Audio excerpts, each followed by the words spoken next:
என் பெயர் ஜோதிகா. நான் இளங்கலை 2ஆம் ஆண்டு படிக்கிறேன். ஆனால் இப்போதெல்லாம் அப்பா என் திருமணத்திற்காக மிகவும் அவசரப்படுகிறார். நான் எவ்வளவோ சொல்லிவிட்டேன். அப்பா, இப்போது திருமணம் வேண்டாம், முதலில் என் படிப்பை முடிப்பேன் என்று. ஆனால் யார் கேட்கிறார்கள்? அப்பாவின் மனது என்னை திருமணம் செய்து வைப்பதில் மட்டுமே இருக்கிறது. கடந்த 2 மாதங்களில் 6 முறை மாப்பிள்ளை வீட்டாருக்கு முன் அலங்கரித்து அமர வேண்டி இருந்தது. எல்லோருக்கும் என்னை பிடித்தாலும் அப்பாவிற்கு மாப்பிள்ளை வீட்டார் பிடிக்கவில்லை. அதற்கு முக்கிய காரணம் வரதட்சணை கேட்பது. அப்பாவின் பேச்சு இப்படி இருக்கிறது: மகளை இவ்வளவு பெரியவளாக வளர்த்து படிக்க வைத்து இப்போது வரதட்சணையும் கொடுக்க வேண்டுமா? அது ஒருபோதும் நடக்காது. இன்று 7வது மாப்பிள்ளை வீட்டார் என்னை பார்க்க வந்திருக்கிறார்கள். அவர்கள் மிகவும் செல்வந்தர்கள் என்று கேள்விப்பட்டேன். அலங்கரித்து மாப்பிள்ளை வீட்டாருக்கு முன் அமர்ந்திருக்கிறேன். மாப்பிள்ளையின் அம்மா என்னை பார்த்தவுடன் பிடித்து விட்டதாக சொல்கிறார். மாப்பிள்ளையின் அண்ணி மற்றும் அண்ணனுக்கும் என்னை பிடித்து விட்டது. மாப்பிள்ளை என்னை பார்த்து கண்களால் புன்னகைத்து மெல்ல சிரித்தார். நான் அறைக்கு திரும்பி என் அக்காவிடம் நான் மாப்பிள்ளையுடன் தனியாக பேச விரும்புகிறேன் என்று கூறினேன்.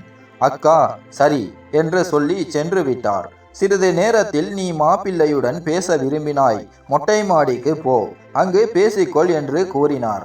மொட்டை மாடிக்கு சென்றபோது மாப்பிள்ளையும் அவரது அண்ணியும் நின்றிருந்தனர்.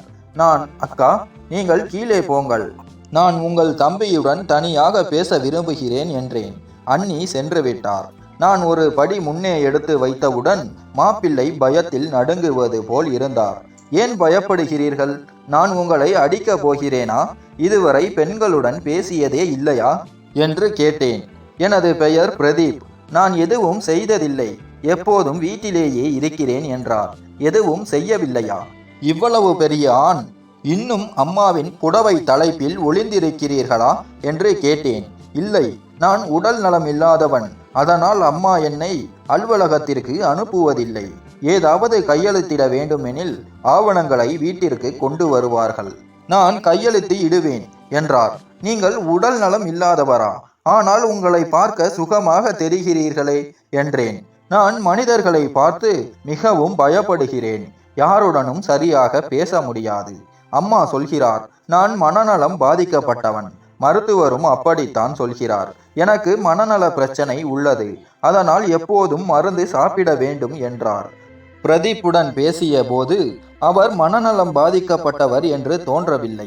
அவரது முகம், குழந்தைத்தனமான புன்னகை, அப்பாவி பார்வை மனதை கவர்ந்தது. நான் திருமணத்திற்கு ஆர்வமில்லாமல் இருந்தேன். ஆனால் பிரதீப்பை பார்த்தவுடன் அவரது மீது ஒரு ஈர்ப்பு ஏற்பட்டது. அப்பாவும் திருமணத்திற்கு சம்மதித்தார். பிரதீப் வீட்டார் எந்த வரதட்சணையும் கேட்கவில்லை. பிரதீப்பின் அம்மா, எங்களுக்கு மனதுக்கு பிடித்த மருமகள் கிடைத்து விட்டாள், வேறு எதுவும் வேண்டாம், ஜோதிகா எங்கள் மகளாக இருப்பாள், அவள் என்னை அம்மாவாக நினைத்து என் பேச்சை கேட்க வேண்டும் என்று கூறினார். அப்பாவும் அம்மாவும் அவர்களின் பேச்சால் மகிழ்ந்தனர். அப்பா விரும்பியபடி ஒரு நல்ல குடும்பம் கிடைத்ததில் மிகவும் மகிழ்ச்சியடைந்தார். திருமணம் நடந்து முடிந்தது. முதல் இரவு நான் மணப்பெண் அலங்காரத்தில் அறையில் அமர்ந்திருந்தேன். ஆனால் பிரதீப் வரவில்லை. தனியாக அறையில் உட்கார்ந்திருப்பது விசித்திரமாக இருந்தது. பிரதீப்பின் அண்ணி அவரை அழைத்து வந்து, இதோ உன் வெட்கப்படும் கணவர், இவர் அறைக்கு வர பயப்படுகிறார் என்று சிரித்தபடி கூறிவிட்டு சென்றார். நான் பிரதீப்பின் அருகில் சென்று அமர்ந்து, நான் உங்கள் மனைவி, ஏன் என்னை பார்த்து பயப்படுகிறீர்கள்? இன்று முதல் நாம் ஒரே அறையில் தூங்குவோம், வாழ்நாள் முழுவதும் ஒன்றாக இருப்போம், ஒன்றாக தூங்காவிட்டால் எப்படி என்றேன். அவர் நடுங்கியபடி இருந்தார். பயப்பட வேண்டாம், இங்கே வந்து உட்காருங்கள் என்று கூறி அவரது கையை பிடித்தேன். எனது பேச்சை கேட்டு அவர் படுக்கையில் அமர்ந்தார். எதுவும் பேசாமல் குழந்தையை போல படுத்து சிறிது நேரத்தில் தூங்கிவிட்டார். முதலிரவு கனவு காணும் ஒவ்வொரு பெண்ணும் இப்படி ஒரு தருணத்தை எதிர்பார்ப்பாள். நானும் கனவு கண்டிருந்தேன். ஆனால் பிரதீப் என் கனவுகளை இப்படி நனைய வைத்து விட்டார். மனதில் ஏற்பட்ட ஏமாற்றத்தை மறைத்து நானும் தூங்கிவிட்டேன். காலையில் எழுந்தபோது பிரதீப் என்னை இருக்க அணைத்தபடி தூங்கிக் கொண்டிருந்தார். அவரது முகம் குழந்தையைப் போல அப்பாவியாக இருந்தது. இரவு ஏற்பட்ட கோபம் மறைந்து விட்டது. அவரது முகத்தை பார்த்து எல்லா கோபமும் காணாமல் போனது. நான் எழுந்து புத்துணர்ச்சியாகி பிரதீப்பை எழுப்பினேன். அவர் குளியலறைக்கு சென்றார். வேலைக்கார பெண் வந்து, அம்மா உங்களை காலை உணவுக்கு கீழே வரச் சொன்னார். இதோ அண்ணாவின் காலை உணவு, அவருக்கு சாப்பிட சொல்லுங்கள் என்று கூறினார். நான் கீழே உணவு மேசையில் சாப்பிட போகிறேன். உங்கள் அண்ணா மட்டும் தனியாக அறையில் சாப்பிடுவாரா? இது என்ன விசித்திரம் என்று கேட்டேன். அவள், நான் இந்த வீட்டில் பல நாட்களாக வேலை செய்கிறேன். எப்போதும் அண்ணாவின் உணவை அறைக்கு அனுப்பி வைப்பதை பார்த்திருக்கிறேன். ஒரு முறை அம்மாவிடம் அண்ணா ஏன் உணவு மேசையில் வந்து சாப்பிடுவதில்லை என்று கேட்டேன். அவர் அண்ணா உடல் நலம் இல்லாதவர் என்று கூறினார் என பதிலளித்தாள். உங்களுக்கு என்ன தோன்றுகிறது? பிரதீப் மனநல பிரச்சனையால் பாதிக்கப்பட்டவரா? நீங்கள் இங்கு பல நாட்களாக இருந்திருக்கிறீர்கள். அவர் எப்போதாவது பைத்தியக்காரத்தனமாக நடந்து கொண்டாரா? யாரையாவது அடித்தாரா அல்லது ஏதாவது உடைத்தாரா என்று கேட்டேன். இல்லை அம்மா, அப்படி எதுவும் பார்த்ததில்லை. அண்ணா மிகவும் அமைதியானவர். ஆனால் சில சமயங்களில் மிகவும் பயப்படுகிறார். யாரையாவது பார்த்தால் பயத்தில் அமைதியாகி விடுவார் என்று கூறினாள். அவர் ஏன் இவ்வளவு பயப்படுகிறார்? இதை பற்றி உங்களுக்கு ஏதாவது தெரியுமா என்று கேட்டேன். இல்லையம்மா, எனக்கு எதுவும் தெரியாது. அம்மா மருத்துவர் அண்ணாவுக்கு மனநல பிரச்சனை இருப்பதாக சொன்னார் என்று கூறினார். அதனால் அவர் இப்படி நடந்து கொள்கிறார் என்று கூறி அவள் சென்று விட்டாள். நான் யோசிக்க தொடங்கினேன். பிரதீப் ஏன் இவ்வளவு பயப்படுகிறார்? அவர் மனநல பிரச்சனையால் பாதிக்கப்பட்டிருந்தால் இவ்வளவு அமைதியாகவும் இயல்பாகவும் நடந்து கொள்ள முடியுமா? ஏதோ ஒரு மர்மம் இருப்பது போல தோன்றியது. பிரதீப் குளியலறையில் இருந்து வெளியே வந்தவுடன், வாருங்கள் கீழே போய் காலை உணவு சாப்பிடுவோம் என்றேன். ஆனால் அவர் பயந்து, நான் கீழே போக மாட்டேன், நீங்கள் போங்கள், நான் இங்கேயே இருக்கிறேன் என்றார். இவ்வளவு வற்புறுத்தியும் அவர் அறையை விட்டு வெளியே வரவில்லை. நான் எவ்வளவு வற்புறுத்தினேனோ அவ்வளவு அவர் பயந்தார். உணவு மேசையில் மாமியாரிடம், உங்கள் மகன் ஏன் இப்படி நடந்து கொள்கிறார் என்று கேட்டேன். அவர் பிறந்ததிலிருந்து அவர் இப்படித்தான். அவருக்கு எப்போதும் மருந்து கொடுத்து வைத்திருக்கிறோம். இல்லையெனில் அவர் இன்னும் அதிகமாக பைத்தியக்காரத்தனமாக நடந்து கொள்வார். காலை, மதியம், இரவு என 3 வேளைகளும் பிரதீப்புக்கு மருந்து கொடுக்க வேண்டும். நானே நேரடியாக அவருக்கு மருந்து கொடுப்பேன் என்றார். திருமணத்திற்கு பிறகு இன்று நான் அப்பாவின் வீட்டிற்கு செல்கிறேன். ஆனால் பிரதீப் வர விரும்பவில்லை. ஆனால் நிறைய பேசி அவரை சம்மதிக்க வைத்தேன். புறப்படும் போது மாமியார் மீண்டும் மீண்டும் எச்சரித்தார். பிரதீப்பை தனியாக விடாதே, அவரை எப்போதும் கண்காணித்து வை, மருந்துகளை சரியாக கொடுக்க மறக்காதே. நான், கவலைப்படாதீர்கள் அம்மா, உங்கள் மகனுக்கு எதுவும் ஆகாது, நீங்கள் சொன்னபடி எல்லாம் செய்வேன் என்று உறுதியளித்தேன். எங்கள் வீட்டிற்கு சென்றபோது எல்லோரும் ஒன்றாக அமர்ந்து உணவு சாப்பிட்டோம். பிரதீப் இயல்பாகவே உணவு சாப்பிட்டார். உணவு மேசையில் அமர்ந்து சாப்பிட்ட போது என் மனதில் பல கேள்விகள் எழுந்தன. இங்கு அவர் எல்லாருடனும் இயல்பாக உணவு சாப்பிட முடிந்தால் அவரது வீட்டில் ஏன் முடியவில்லை? அங்கு ஏன் இப்படி நடந்து கொள்கிறார்? நான் யோசனையில் மூழ்கி இருந்தபோது பிரதீப் படுக்கையில் படுத்து என் மொபைலை எடுத்து ஏதோ செய்து கொண்டிருந்தார். நான் அவரை பார்த்தவுடன், நான் உன் மொபைலில் புகைப்படங்களை பார்க்க விரும்புகிறேன், ஆனால் புகைப்படங்களை எடுக்க முடியவில்லை. உன் மொபைலை எடுப்பதற்காக என்னை அடிப்பாயா? புரிந்து கொள், நான் மொபைலை உடைக்கவில்லை, தயவு செய்து கோபப்படாதே என்று பயத்துடன் கூறினார். அவரது கண்களிலும் முகத்திலும் இவ்வளவு பயம் இருப்பது என்னை ஆச்சரியப்படுத்தியது. ஏன் இவ்வளவு பயப்படுகிறீர்கள்? என் மொபைல் என்றால் உங்களுடையதுதான். என் எல்லா பொருட்களிலும் உங்கள் உரிமை உள்ளது என்று அவரது கையை பிடித்து ஆறுதல் கூறினேன். நான் பிரதீப்பிடம், உங்களிடம் மொபைல் இல்லையா என்று கேட்டேன். அவர், எனக்கு மொபைல் வைத்திருக்க வேண்டும் என்று ஆசை இருந்தது. அம்மாவிடம், எல்லோரிடமும் மொபைல் இருக்கிறது, எனக்கு ஒரு மொபைல் வாங்கி தாருங்கள், பாட்டு கேட்பேன், விளையாட்டு விளையாடுவேன் என்று கேட்டேன். ஆனால் அம்மா, நீ ஒரு பைத்தியம், உனக்கு மொபைல் வாங்கி என்ன செய்ய என்று கூறி வாங்கவில்லை. ஆனால் நம்புங்கள், நான் பைத்தியம் இல்லை என்றார். நான் நம்புகிறேன் பிரதீப், நீங்கள் பைத்தியம் இல்லை. இன்று முதல் என் மொபைலை உங்களுக்கு தருகிறேன். நீங்கள் விளையாட்டு விளையாடலாம், பாட்டு கேட்கலாம், வீடியோ பார்க்கலாம் என்றேன். அவர் ஆச்சரியமாக, நிஜமாகவா எனக்கு தருகிறீர்கள் என்று கேட்டார். ஒரு முறை அண்ணாவின் மொபைலில் விளையாட்டு விளையாட முயன்றேன். அவர் என்னை கடுமையாக அடித்து, மறுபடி இப்படி தைரியம் காட்டினால் பார் என்று கூறினார் என்று அவர் தயங்கியபடி சொன்னார். பிரதீப்பின் வார்த்தைகளை கேட்க கேட்க மர்மத்தின் ஆழத்தில் மூழ்குவது போல உணர்ந்தேன். தன் சொந்த தம்பி மொபைலை தொட்டதற்காக ஒரு அண்ணனாக இருந்து எப்படி அடிக்க முடியும்?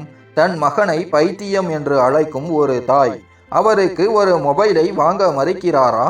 அவர்களிடம் பணத்திற்கு பஞ்சமில்லை. பின்னர் ஏன் பிரதீப் இப்படி நடந்து கொள்கிறார்கள்? இதற்கு பின்னால் ஏதோ ரகசியம் இருக்கிறது. எனக்கு உண்மை தெரிய வேண்டும். நான் பிரதீப்பிடம் பலவாறு கேட்டேன். ஏன் உங்கள் அம்மாவும் அண்ணாவும் உங்களிடம் இப்படி நடந்து கொள்கிறார்கள்? ஆனால் அவர் தெளிவாக பதில் தரவில்லை. நான் உடல் நலம் இல்லாதவன். அவர்கள் சொல்படி நடக்கவில்லை என்றால் என்னிடம் இப்படி நடந்து கொள்கிறார்கள் என்று மட்டும் கூறினார். அவரது பதிலில் எந்த தயக்கமும் இல்லை. நான் அப்பாவிடமும் அம்மாவிடமும் எல்லாவற்றையும் திறந்து பேசினேன். எனக்கு கொஞ்சம் பணம் தாருங்கள். பிரதீப்பை ஒரு மனநல மருத்துவரிடம் அழைத்து செல்ல விரும்புகிறேன். அவரது பிரச்சனை உண்மையில் என்னவென்று தெரிந்து கொள்ள வேண்டும் என்றேன். மறுநாள் மாலை பிரதீப்பை அழைத்து கொண்டு புகழ்பெற்ற மனநல மருத்துவர் டாக்டர் கண்ணன் மருத்துவமனைக்கு சென்றேன். மருத்துவர் பிரதீப்பை பரிசோதித்து அவருடன் பேசிய பிறகு, கேளுங்கள், உங்கள் கணவருக்கு மனநல பிரச்சனை இருப்பதாக தெரியவில்லை. ஆனால் நீங்கள் சொல்கிறீர்கள் அவர் அடிக்கடி பயப்படுகிறார். சில விஷயங்கள் அவருக்கு நினைவில் இல்லை. அதற்கு காரணம் என்னவென்று புரியவில்லை. ஆனால் சில பரிசோதனைகள் செய்ய சொல்கிறேன். முடிவுகளை எனக்கு காட்டுங்கள் என்றார். மருத்துவரின் ஆலோசனைப்படி பரிசோதனைகளை செய்தோம். 2 மணி நேரத்திற்கு பிறகு முடிவுகள் கிடைத்தன. முடிவுகளை பார்த்த மருத்துவர், மனநல பிரச்சனை எதுவும் இல்லை. அவரது மூளை முற்றிலும் ஆரோக்கியமாக உள்ளது. ஆனால் அவரது இரத்தத்தில் ஒரு சிறிய பிரச்சனை கண்டறியப்பட்டுள்ளது. அவருக்கு நீண்ட காலமாக போதை மருந்து வகையைச் சேர்ந்த மருந்துகள் கொடுக்கப்பட்டு வருகின்றது என்றார். நான் பிரதீப்புக்கு கொடுக்கப்பட்ட மருந்துகளின் பெயரை சொன்னேன். அவற்றை கேட்டவுடன் டாக்டரின் கண்கள் விரிந்தன. திருமதி ஜோதிகா, நீங்கள் சொல்கிறீர்களா? இந்த மருந்துகள் மனிதர்களுக்கு மிகவும் ஆபத்தானவை. இவற்றை நீண்ட காலம் உட்கொண்டால் மனநிலை சமநிலையை இழக்கச் செய்யும். இந்த மருந்துகளால் மூளை பாதிக்கப்படும். இறுதியில் உட்கொள்பவர் மனநலம் இழந்தவராக மாறிவிடுவார் என்றார். மருத்துவரின் வார்த்தைகள் என் தலையின் இடி விழுந்தது போல இருந்தது. ஒரு தாய் தன் மகனுக்கு இப்படி ஒரு மருந்தை ஏன் கொடுக்கிறார்? இதற்கு பின்னால் என்ன காரணம் இருக்கிறது? நான் மருத்துவரிடம், இப்போது பிரதீப்பை எப்படி குணப்படுத்துவது? எப்படியாவது அவரை சுகப்படுத்த வேண்டும் என்று கேட்டேன். அவர், சில மருந்துகள் தருகிறேன், இவற்றை தவறாமல் கொடுங்கள், அவர் குணமடைவார். ஆனால் இந்த போதை மருந்துகளை மீண்டும் கொடுக்காமல் பார்த்து கொள்ளுங்கள். இல்லையெனில் உங்கள் கணவர் குணமடைய மாட்டார் என்றார். வீட்டிற்கு திரும்பியவுடன் பிரதீப்பிடம், நாம் மருத்துவரிடம் சென்ற விஷயத்தை வீட்டில் யாரிடமும் சொல்ல வேண்டாம் என்று கூறினேன். அவர் யாரிடமும் சொல்ல மாட்டேன் என்று உறுதியளித்தார். நான் அப்பாவின் வீட்டில் 6 நாட்கள் இருந்தேன். மாமியார் தொலைபேசியில், நாளை வீட்டிற்கு வந்துவிடு என்று கூறினார். நான் கவலையில் ஆழ்ந்தேன். அவர்கள் வீட்டிற்கு சென்றால் பிரதீப்புக்கு மீண்டும் அந்த ஆபத்தான மருந்துகளை கொடுப்பார்கள். நான் கொடுத்து வரும் மருந்துகளை மாமியார் பார்த்தால் அவற்றை கொடுக்க விடமாட்டார். என்ன செய்வது? எப்படியோ மருந்துகளை என் பையில் மறைத்து எடுத்து சென்று ரகசியமாக பிரதீப்புக்கு கொடுக்க முடிவு செய்தேன். பிரதீப்பின் வீட்டிற்கு சென்றவுடன் மாமியார் ஓடி வந்து பிரதீப்பை அணைத்து, என் மகன் இவ்வளவு நாட்கள் வீட்டில் இல்லை. வீடு வெறிச்சோடி இருந்தது. எப்போதும் உன்னை பற்றி கவலைப்பட்டேன். நீ நன்றாக இருக்கிறாயா என்று கேட்டார். பிரதீப், அம்மா, நான் நன்றாக இருக்கிறேன். ஜோதிகா என்னை கவனித்து கொண்டாள். உன்னை பிரிந்து முதல் முறையாக வெளியே தங்கினேன். உன்னை பற்றி நினைத்தேன் என்றார். மாமியாரின் இந்த உணர்ச்சிகரமான பேச்சை கேட்டு நான் திகைத்து நின்றேன். ஒரு தாய் தன் மகனை இவ்வளவு அன்பு காட்டுவது போல நடிக்கிறார். ஆனால் அவருக்கு இப்படி ஆபத்தான மருந்துகளை ஏன் கொடுக்கிறார்? இதற்கு பின்னால் வேறு யாராவது சதி செய்யலாம். மாமியாரிடம் எல்லாவற்றையும் திறந்து பேச வேண்டும் என்று முடிவு செய்தேன். இரவு உணவுக்கு பிறகு மாமியார் பிரதீப்புக்கு அந்த ஆபத்தான மருந்துகளை கொடுக்க வருவதற்கு முன், அம்மா, உங்களுடன் முக்கியமான ஒரு விஷயம் பேச வேண்டும். இதை சொல்லியே ஆக வேண்டும். கேட்பீர்களா என்று கேட்டேன். ஏன் கேட்க மாட்டேன் மகளே? நீ என் மகனின் மனைவி. உன் மனதில் உள்ளதை திறந்து சொல் என்றார். பிரதீப்புக்கு, நீங்கள் இவ்வளவு காலமாக கொடுத்து வரும் மருந்துகள் போதை மருந்து வகையைச் சேர்ந்தவை. இவை அவரை மனநலம் பாதிக்கப்பட்டவராக ஆக்குகின்றனர் என்று கூறினேன். மாமியார், என்ன உளறுகிறாய்? நான் பிரதீப்பின் தாய். அவனது அண்ணன் ஆகாஷும் அண்ணி தேவியும் இங்கு இருக்கிறார்கள். யாரும் அவனுக்கு தீங்கு செய்யவில்லை. மருத்துவர் பல பரிசோதனைகளுக்கு பிறகு இந்த மருந்துகளை கொடுக்க சொன்னார். இவற்றை உட்கொண்டால் அவன் நன்றாக இருக்கிறான், இல்லையெனில் பைத்தியக்காரத்தனமாக நடந்து கொள்வான் என்று கூறினார். நீங்கள் நம்பவில்லையெனில் நகரின் புகழ்பெற்ற மனநல மருத்துவர் டாக்டரிடம் உங்களை அழைத்துச் செல்கிறேன். அவர் இந்த மருந்துகளை எவ்வளவு ஆபத்தானவை என்று உங்களுக்கு விளக்குவார். இந்த மருந்துகளால் தான் பிரதீப் மனநலம் பாதிக்கப்பட்டவர் போல் தோன்றுகிறார் என்று கூறினேன். பின்பு நான் மாமியாரின் அறையை விட்டு வெளியேற முயன்றபோது அவர் என் கையை பிடித்து நிறுத்தினார். ஜோதிகா, நாங்கள் உன்னை திருமணத்திற்கு பார்க்க வந்தபோது என் பேச்சை எப்போதும் கேட்க வேண்டும் என்று சொன்னேன் இல்லையா என்று கேட்டார். என்ன பேச்சு? சொல்லுங்கள் என்றேன். பிரதீப்புக்கு நான் கொடுக்கும் மருந்துகளை தவறாமல் கொடுக்க வேண்டும். இந்த விஷயத்தை யாரிடமும் சொல்லக்கூடாது. நீ என் மகனை திருமணம் செய்ய வைத்திருக்கிறேன். எனவே என் பேச்சை கேட்பாய் என்று நம்புகிறேன். அப்படி செய்தால் உனக்கு நல்லது, இல்லையெனில் உனக்கே ஆபத்து ஏற்படும் என்றார். நான் அதிர்ச்சியடைந்தேன். நீங்கள் ஒரு தாயாக இருந்து உங்கள் மகனின் வாழ்க்கையை அழிக்கிறீர்கள். இப்போது என்னையும் உங்களுடன் சேர்ந்து இதை செய்ய சொல்கிறீர்களா? பிரதீப் என் கணவர். அவருக்கு எந்த தீங்கும் நான் விரும்பவில்லை.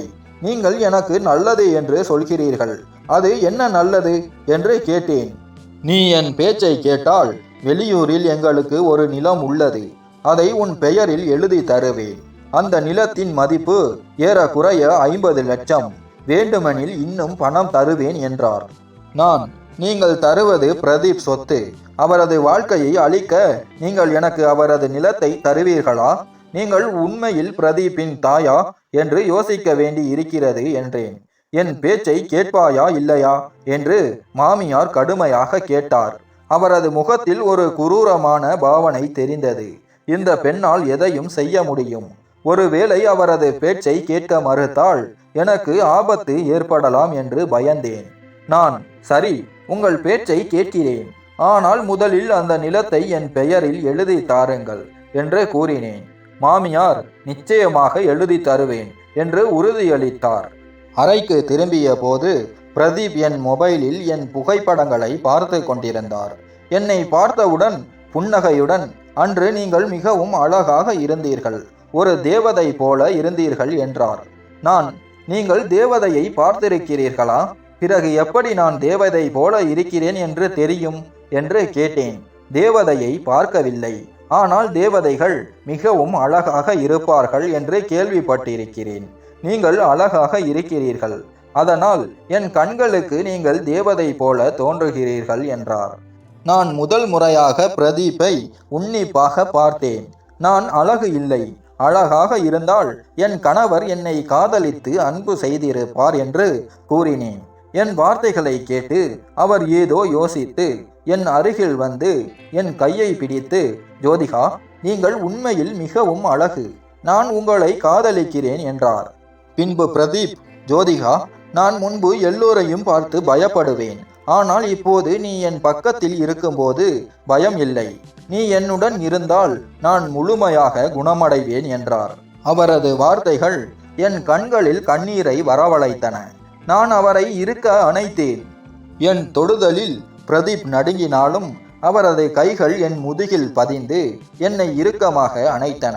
அவரது மார்பில் என் உடல் ஒட்டியிருந்த போது இத்தனை நாட்களாக எதிர்பார்த்த அன்பு இன்று நிறைவேறுவது போல உணர்ந்தேன். திடீரென கதவு தட்டப்பட நாங்கள் இருவரும் பிரிந்து எழுந்து நின்றோம். மாமியார் பிரதீப்புக்கு மருந்து கொடுக்க வந்திருந்தார். என் இதயம் பிளந்தது போல இருந்தது. என் கணவரை இந்த ஆபத்தான மருந்துகளில் இருந்து காப்பாற்ற முடியவில்லையே என்று வேதனைப்பட்டேன். மாமியார் சென்றவுடன், பிரதீப், ஜோதிகா, இந்த மருந்துகளை சாப்பிட்டால் நான் குணமடைய மாட்டேன் என்றார். நீங்கள் கண்டிப்பாக குணமடைவீர்கள். நான் சொல்வதை மட்டும் செய்யுங்கள். அம்மா மருந்து கொடுக்கும்போது முதலில் தண்ணீரை குடித்துவிட்டு மாத்திரைகளை நாக்கின் கீழே வைத்து மறைத்து மீண்டும் தண்ணீர் குடியுங்கள். அம்மாவுக்கு சந்தேகம் வரக்கூடாது என்றேன். அன்று முதல் பிரதீப் என் பேச்சை கேட்டு நடந்து வருகிறார். நான் டாக்டர் கொடுத்த மருந்துகளை மட்டும் அவருக்கு தவறாமல் கொடுத்து வருகிறேன். பிரதீப் இப்போது முன்பை விட இயல்பாக இருக்கிறார். ஆனால் வீட்டில் உள்ளவர்களுடன் பழையபடி பயந்தவர் போல் நடிக்க வேண்டும் என்று அவரை எச்சரித்தேன். இல்லையெனில் அவர்கள் சந்தேகப்படலாம். எங்கள் திருமணமாகி 1.5 மாதங்கள் ஆன பிறகும் எங்களுக்கு இடையே உறவு ஏற்படவில்லை. நான் மட்டும் விரும்பினால் எப்படி? ஆசை இருக்க வேண்டுமே. இதுவரை நாங்கள் ஒருவரை ஒருவர் அணைத்து கொள்வது மட்டுமே நடந்தது. ஒரு இரவு என் மேல் அவர் கை இருந்தது. கண் விழித்து பார்த்தபோது அவர் தூங்கவில்லை. ஏதோ பதற்றமாக இருந்தார்.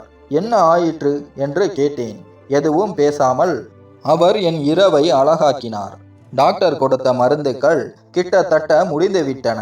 மீண்டும் அவரை சந்திக்க வேண்டும். ஆனால் எப்படி? மாமியாரிடம் நீண்ட நாட்களாக வீட்டிற்கு செல்லவில்லை. அப்பாவையும் அம்மாவையும் பார்க்க ஆசையாக இருக்கிறது என்றேன். அவர், சரி, மாலையில் ஓட்டுநர் உன்னை வீட்டிற்கு அழைத்து செல்வார். நாளை காலை திரும்பி வந்துவிடு. பிரதீப்பை அழைத்து செல்ல வேண்டாம், நீ மட்டும் போ என்றார். மாலையில் ஓட்டுநர் என்னை வீட்டிற்கு அழைத்து சென்றார். அன்று மாலை அப்பாவை அழைத்து கொண்டு டாக்டரை சந்திக்க சென்றேன். இந்த 1.5 மாதங்களில் பிரதீப் பெருமளவு குணமடைந்து விட்டார் என்று கூறி முன்பு கொடுத்த மருந்துகளை தொடர்ந்து கொடுக்க சொன்னார். நான் 2 மாதங்களுக்கு மருந்து வாங்கினேன். மறுநாள் காலை 11 மணிக்கு ஓட்டுநர் என்னை அழைத்து வந்தார். மாமியாரின் மனதை குளிர வைக்க அவரது பேச்சை கேட்டு நடந்து கொள்கிறேன். இதனால் என் மீது அவருக்கு நம்பிக்கை ஏற்பட்டுள்ளது. இன்று காலை பிரதீப்பின் அண்ணன் ஆகாஷ் ஒரு ஆவணத்தை கையெழுத்திட வேண்டும் என பிரதீப்பிடம் வந்தார். பிரதீப் அதில் கையெழுத்திட்டார். நான் அருகில் இருந்து ஆவணத்தை உற்று பார்த்தேன். அது 60 லட்சம் மதிப்புள்ள ஒரு ஒப்பந்தம். ஆகாஷ் சென்றவுடன், ஏன் எல்லாவற்றையும் நீங்கள் கையெழுத்திட வேண்டும்? அம்மாவும் அண்ணனும் இருக்கும்போது ஏன் உங்களை கையெழுத்திட வைக்கிறார்கள் என்று கேட்டேன். பிரதீப் புரியவில்லை. அப்பா இறந்த பிறகு எல்லாவற்றிலும் நான் கையெழுத்திட வேண்டும் என்றார். என்ன? அம்மாவும் அண்ணனும் இருக்கும்போது எல்லாவற்றிற்கும் நீங்கள் உரிமையாளரா? உங்களுக்கு ஏதாவது தெரியுமா? சொல்லுங்கள் என்றேன். எனக்கு எதுவும் நினைவில் இல்லை. என் கடந்த கால நினைவுகள் மறந்துவிட்டன. ஆனால் ஒரு முறை விஸ்வநாத் மாமா இந்த வீடு, அலுவலகம், வியாபாரம் எல்லாம் உன்னுடையது என்று சொன்னார். அம்மா அதை கேட்டு மாமாவை அடித்து பிரதீப்பை சுற்றி வந்தால் திருடன் என்று காவல்துறையில் ஒப்படைப்பேன் என்று வீட்டை விட்டு விரட்டிவிட்டார் என்றார். விஸ்வநாத் மாமா எங்கு இருக்கிறார் தெரியுமா என்று கேட்டேன். நினைவில் இல்லை, ஆனால் முயற்சி செய்கிறேன். நினைவுக்கு வந்தவுடன் சொல்கிறேன் என்றார். பிரதீப் சிந்தனையில் ஆழ்ந்தார். அவரது வாழ்க்கையில் ஒரு மர்மம் மறைந்திருப்பதை உணர்ந்தேன். விஸ்வநாத் மாமாவை கண்டுபிடித்தால் இந்த மர்மத்தின் மூச்சு அவிழும். நள்ளிரவில் பிரதீப், ஜோதிகா எழுந்திரு, விஸ்வநாத் மாமா எங்கு இருக்கிறார் என்று நினைவுக்கு வந்துவிட்டது என்று அழைத்தார். சொல்லுங்கள், உங்களுக்கு என்ன நினைவு வருகிறது என்று கேட்டேன். நான் பள்ளியில் படிக்கும்போது மாமா ஒரு முறை என்னை தனது வீட்டிற்கு அழைத்து சென்று காட்டினார். அது ஒரு குடிசை பகுதியில் இருந்தது. ஆனால் இத்தனை ஆண்டுகளாக அவர் அங்கு இருக்கிறார் என்று தெரியவில்லை. எப்படியாவது மாமாவை கண்டுபிடிக்க வேண்டும் என்றார். மாமாவை கண்டுபிடிக்க சில நாட்கள் தேவைப்படும். மாமியாரிடம் சொன்னால் ஒரு நாள் மட்டுமே அப்பாவின் வீட்டிற்கு செல்ல அனுமதிப்பார். ஒரு நாளில் மாமாவை கண்டுபிடிக்க முடியாது. அப்பாவிடம் தொலைபேசியில் மாமியாரிடம் அம்மா உடல் நலம் இல்லை என்று சொல்லி என்னை சில நாட்கள் வீட்டில் தங்க அனுமதிக்க சொல்லுங்கள் என்றேன். அப்பா மாமியாரிடம் பேசி அம்மாவின் உடல் நலமின்மையை காரணம் காட்டி என்னை 7 நாட்கள் வீட்டில் தங்க அனுமதி பெற்றார். பிரதீப்பை அழைத்து செல்ல விரும்பினேன். ஆனால் மாமியார் மறுத்துவிட்டார்.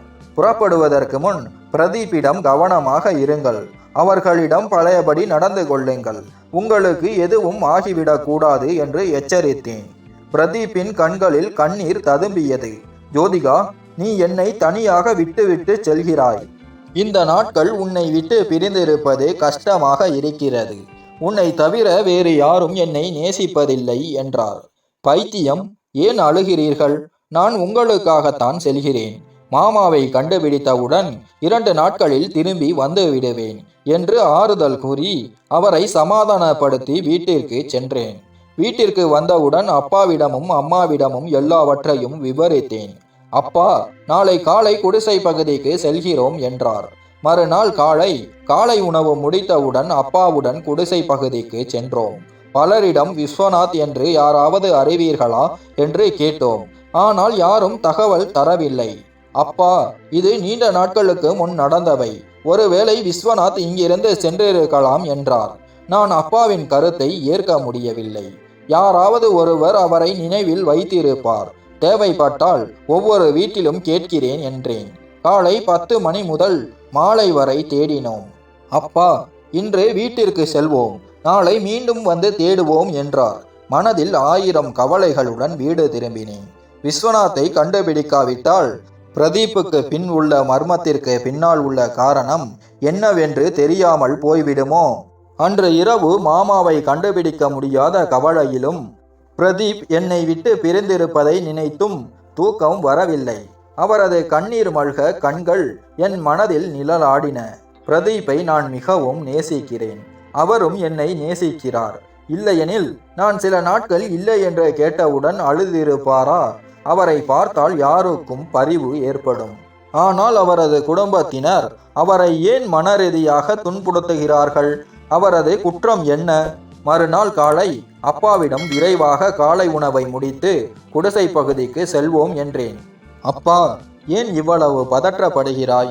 நிச்சயமாக விஸ்வநாத்தை கண்டுபிடிப்போம் என்று ஆறுதல் கூறினார். அவரது வார்த்தைகள் என் கவலையை தணித்தன. குடிசை பகுதியில் ஒவ்வொரு வீட்டிலும் விசாரித்தோம். ஒருவர் விஸ்வநாத் என்று ஒருவர் இங்கு இருந்தார். ஆனால் பல ஆண்டுகளுக்கு முன்பு இங்கிருந்து சென்று விட்டார். அவரது உறவினர் ஒருவர் தெருமுனையில் உள்ள கடையில் இருக்கிறார். அவரிடம் கேட்டால் விஸ்வநாத் எங்கு இருக்கிறார் என்று தெரியும் என்றார். கடைக்கு சென்று விசாரித்தோம். விஸ்வநாத் 5 ஆண்டுகளுக்கு முன்பு இங்கிருந்து சென்று விட்டார். 2 ஆண்டுகளுக்கு முன் ஒரு தேவைக்காக என்னை சந்தித்தார். அப்போது அவர் தனது கிராமத்தில் வசிப்பதாக கூறினார் என்றார் கடைக்காரர். அவருக்கு நன்றி கூறிவிட்டு அப்பாவிடம், நான் வீட்டிற்கு செல்கிறேன், நீங்கள் பேருந்து நிலையத்திற்கு சென்று இரவு பேருந்துக்கு 2 பயணச்சீட்டு வாங்கி வாருங்கள் என்றேன். இரவு உணவு முடிந்தவுடன் அப்பாவுடன் பேருந்து நிலையத்திற்கு சென்றோம். இரவு 9 மணிக்கு பேருந்து புறப்பட்டது. பயணத்தில் வழக்கமாக தூங்கிவிடுவேன். ஆனால் இன்று ஒரு கனவு கண்டேன். பிரதீப் மிகவும் மனமுடைந்து உணவு சாப்பிடாமல் இருக்கிறார். கனவு என் மனதை கலக்கியது. மீண்டும் தூங்க முடியவில்லை. பிரதீப்பின் முகம் என் கண் முன் தோன்றியது. அதிகாலை 4:30 மணி அளவில் கிராமத்திற்கு சென்றடைந்தோம். ஒரு மனிதரிடம் விஸ்வநாத்தின் வீடு எங்கு இருக்கிறது என்று கேட்டோம். அவர் எங்களை அவரது வீட்டிற்கு அழைத்து சென்றார். விஸ்வநாத் உடல் நலமல்லாமல் படுத்திருந்தார். வணக்கம் மாமா, நான் ஜோதிகா, பிரதீப்பின் மனைவி. பிரதீப் நினைவிருக்கிறதா? சிறுவயதில் நீங்கள் அவரை கவனித்து வந்தவர் என்று அறிமுகப்படுத்தினேன். நீ பிரதீப்பின் மனைவியா? என் பிரதீப் எப்படி இருக்கிறான்? இப்போது பெரியவனாகி இருப்பான். சிறு வயதில் விட்டு வந்தவன். அவனை நான் மிகவும் பாசத்துடன் வளர்த்தேன். பல ஆண்டுகளாக அவனை பார்க்கவில்லை. அவனை பார்க்க வேண்டும் என்று ஆசை என்றார். ஆசை இருந்தால் இத்தனை ஆண்டுகள் ஏன் அவனை பார்க்க வரவில்லை? அவன் நலமாக இருக்கிறானா இல்லையா என்று ஒரு முறையாவது விசாரித்திருக்கலாமே என்று கேட்டேன். எப்படி விசாரிப்பது? பயத்தால் அவனை சந்திக்க முடியவில்லை. ராஜேஸ்வரி அவனை வீட்டை விட்டு வெளியே வரவிடவில்லை என்றார். பிரதீப் உங்கள் பெயரை குறிப்பிட்டு நீங்கள் பல விஷயங்களை அறிந்திருப்பதாக சொன்னார். அவனுக்கு கடந்த கால நினைவுகள் இல்லை. எனவே அவனால் எதுவும் சொல்ல முடியவில்லை. ஒரே கேள்வி, ஏன் அவனது அம்மாவும் அண்ணனும் அவனை பைத்தியமாக்கி வைத்திருக்கிறார்கள் என்று கேட்டேன். யாரை அம்மா என்று சொல்கிறாய்? அந்த ராட்சசி ராஜேஸ்வரியையா? அவள் பிரதீப்பின் தாய் இல்லை என்றார். என்ன சொல்கிறீர்கள்? ராஜேஸ்வரி பிரதீப்பின் தாய் இல்லையா? பிறகு அவரது தாய் எங்கே? ஆகாஷ் அவனது அண்ணன் இல்லையா? முழு உண்மையையும் சொல்லுங்கள் என்று வற்புறுத்தினேன். பிரதீப் தன் தாயின் வயிற்றில் இருக்கும்போது அவரது தந்தை ஒரு விபத்தில் பலத்த காயமடைந்தார். மருத்துவமனையில் சில நாட்கள் இறந்து விட்டார். இறப்பதற்கு முன் தனது சொத்துக்களை பிரதீப்பின் தாய் கலாவின் பெயரில் எழுதி வைத்தார். கலாவே வியாபாரத்தை கவனித்து வந்தார். அவருக்கு மேலாளராக கிருஷ்ணன் உதவினார். கிருஷ்ணன் ராஜேஸ்வரியின் கணவர், ஆகாஷின் தந்தை. பிரதீப் 4 வயதாகும் போது கலாவின் 2 சிறுநீரகங்களும் செயலிழந்தன. அமெரிக்கா உட்பட பல மருத்துவர்களை சந்தித்ததும் மருத்துவர்கள் நோய் கடைசி நிலையில் கண்டறியப்பட்டதால் காப்பாற்ற முடியாது, 3 மாதங்கள் மட்டுமே ஆயுள் உள்ளது என்று கூறினார்கள். நீ சொல்கிறாய் பிரதீப்பின் தந்தை விபத்தில் இறந்தார் என்று.